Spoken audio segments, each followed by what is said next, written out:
mon projet principal était de travailler dans un centre équestre pour aider à une thérapeute pour faire dans une thérapie pour les enfants handicapés mentaux. Donc voilà, mon rôle était soit de conduire le cheval, soit de faire attention, d'aider à faire attention à l'enfant et après à la thérapie par les jeux, etc. Donc j'ai aussi, dans mon association d'accueil, j'ai aussi donné des cours de français pour les étrangers et aussi des cours de danse. C'est la vision qu'on a de la Grèce en France, c'est totalement différent de ce qu'il en est exactement. Principalement par rapport aux personnes, j'ai beaucoup entendu dire que les Grecs étaient feignants, ce genre de choses, et qu'ils avaient tous des problèmes à cause de la crise, que tout le monde était malheureux, ce qui est totalement faux et totalement le contraire. J'ai au contraire rencontré des gens actifs à leur façon. S'ils ont une phrase par exemple, c'est siga siga, qui veut dire doucement doucement. Mais aussi des personnes qui sont vraiment très joyeux, très appréciables, toujours en train de s'aider les uns les autres. Combien de fois ça m'est arrivé dans la rue, les gens pensaient que j'étais étranger, perdu, ils m'ont demandé si je peux vous aider, je peux vous aider. Beaucoup de choses comme ça. Combien de personnes nous invitaient à faire des repas, ou même des personnes qui venaient chez nous, cuisiner chez nous, faire des repas. Non, c'est vraiment... À ce niveau-là, les Grecs en tout cas sont très agréables et très ouverts aux autres.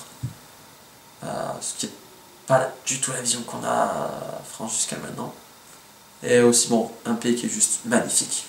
Il y a, principalement dans le sud du Péloponnèse, où entre les montagnes, la mer, les rivières, c'est juste magnifique. Donc j'avais pas spécialement une super vision de la Grèce avant d'y aller. Maintenant, j'aurais presque envie d'y rester vivre. Donc, énormément. Je pense que j'aurais pas été capable de faire cette vidéo avant, par exemple.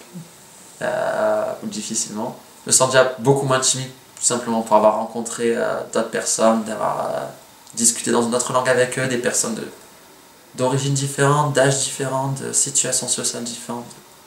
Beaucoup de différences qui me mettaient peut-être mal à l'aise avant, qui aujourd'hui ne me posent plus aucun problème.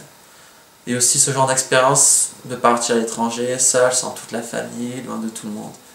C'est une expérience qui m'a rendu beaucoup plus mature. Je déposais un dossier pour faire un service civique à la Maison de l'Europe de Nîmes.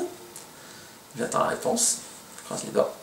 Et sinon, je viens juste de revenir, donc le projet c'est un peu...